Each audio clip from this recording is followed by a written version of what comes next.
Catherine McLean, founder and CEO of Dylan Green, and today I have with me Constance Thompson. Constance is the Senior Vice President of Diversity, Equity, and Inclusion and Justice at the American Council on Renewable Energy and is in the Washington, D.C. area. Welcome. Thank you. Thank you for having me, Catherine. It's a delight to be here on the podcast. You're enjoying this, the balmy weather we had yesterday, 80-degree weather we can rub in everyone's face. I know, but I was inside the whole time. I was at a conference. The Department of Energy had a conference, and then they had, boss had this reception afterwards. So it was like between buildings. Oh, well, I was at RE Plus yesterday. I went to, so I was in Boston. It was snowing. Oh. So we don't have anything to brag about then. There you go. So I wanted to say congratulations on your recent promotion. And for those of you who don't know, can you introduce yourself and tell us a bit about your current role? Sure. Constance Thompson.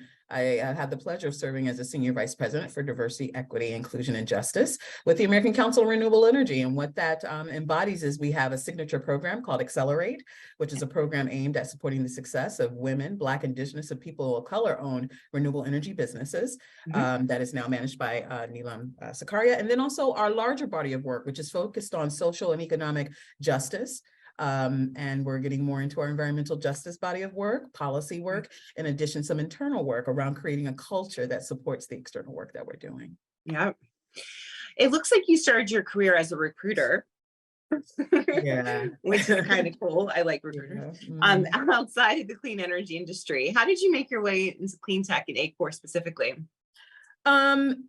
ACORE, well, into clean tech, it was basically, let me take a step back here. Sure. So I worked with engineers most of my life. I was a headhunter, as you indicated. I originally wanted to run the world by serving as an ambassador to a French-speaking country in Africa. That was the goal when I graduated undergrad, but that took a veer. So I became a headhunter, and the individuals I was headhunting were engineers, and they worked across different markets. So I started working at Corning Incorporated. That was my first kind of big corporate job there. And but unbeknownst to me, they were doing some clean energy work overseas. And then I went to Cornell and they were doing a little bit of work, but I didn't know. I just was working with the engineers. But recently how I made it to ACORE was because their need was creating a more inclusive and just program to enable people of color to come into this field as entrepreneurs. So that's how I got into it. Yeah, that's how I got into it. That's so cool. I love that story.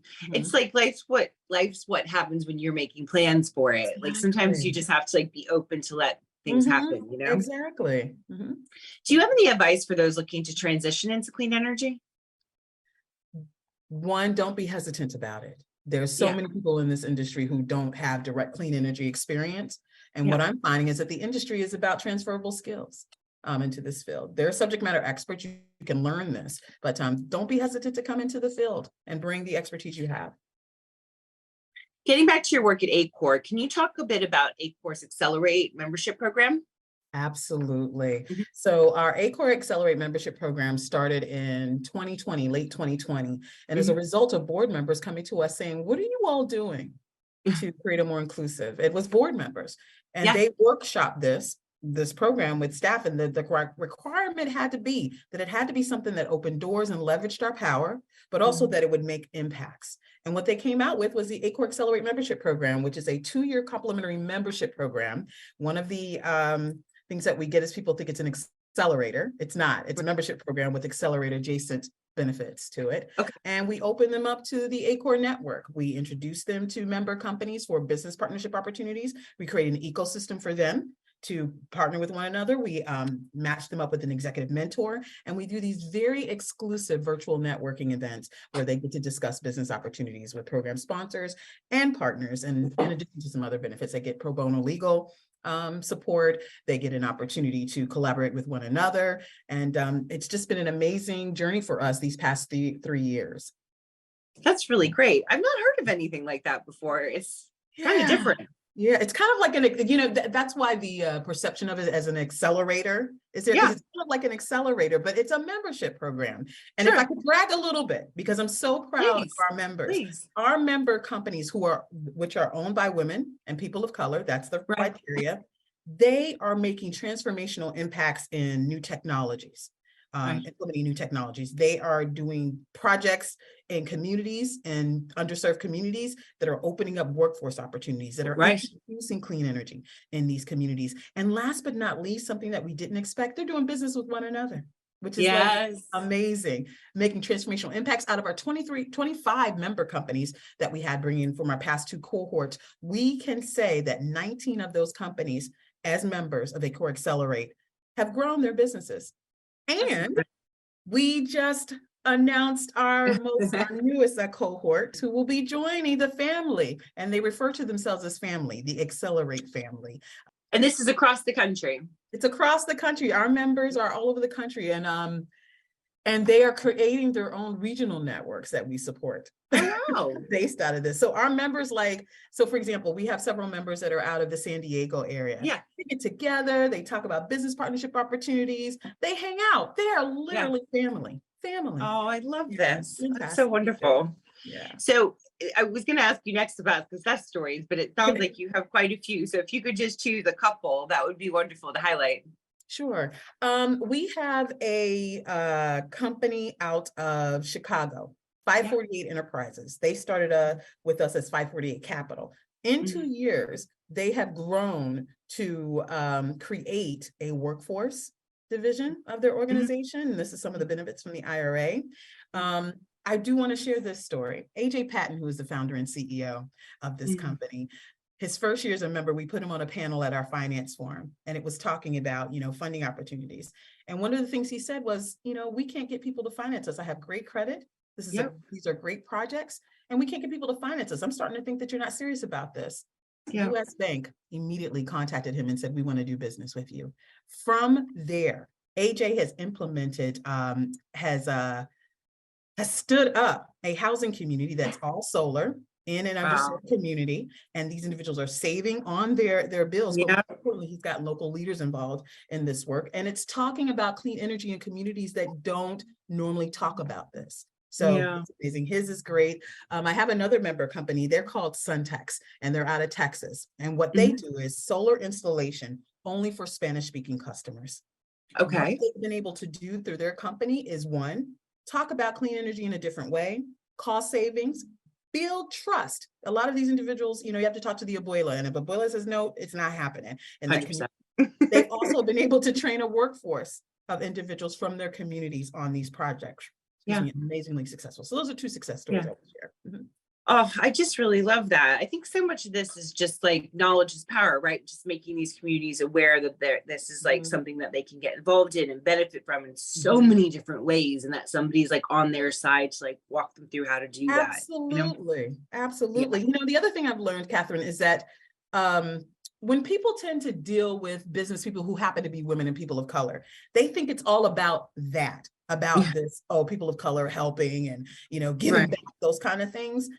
2 member companies who we did one of our virtual networking events I mentioned to you a while ago, they came out of this, and I couldn't have scripted him better. He said, Constance, what I learned from this event, this is about business. These people just want to be women and people of color that are in renewable energy. They know more than I do, and I work for a renewable energy company, but this is about business. And that's what I say to people. This program is about good business that happens to facilitate a just transition, contribute to us having a just transition. But it's the thing I'm always talking about, which is the triple bottom line, right? So we're talking about clean energy, we're talking about diversity, equity, inclusion, justice, and we're talking about profit.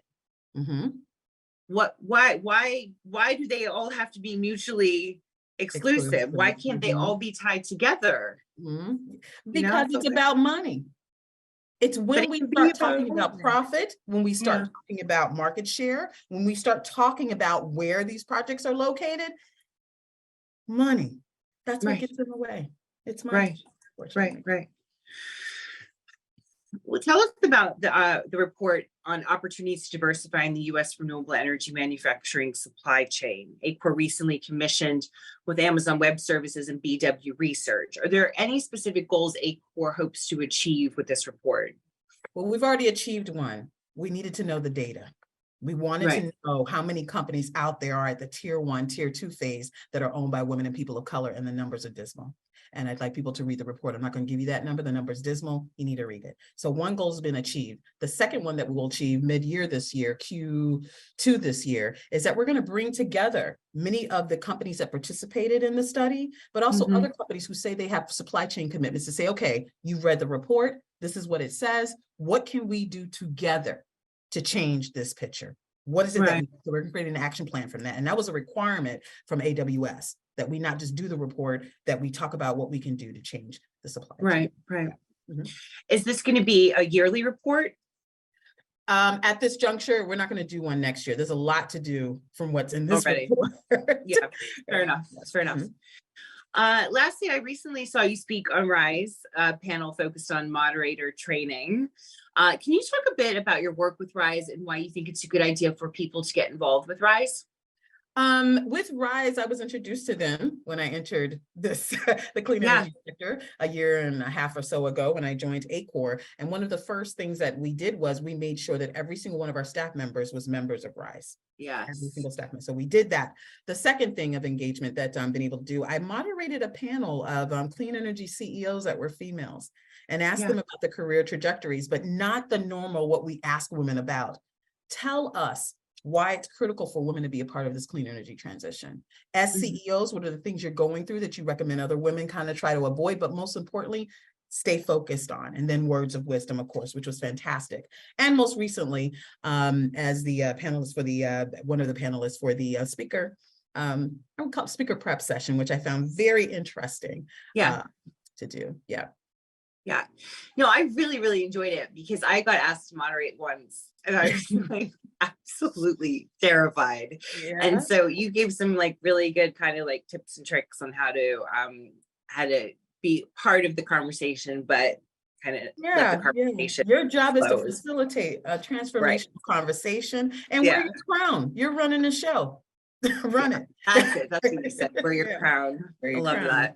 Well, thank you so much for taking the time to speak to me. I really enjoyed talking to you, and I think people are gonna. I'm so excited for people to know more about this program because I wasn't aware of it before. Wow! So I know, and I'm in DC, and this is like what I do. So, like, I'm really excited to like tell people about it and promote it a bit, like share it. Thank you. You do that a lot.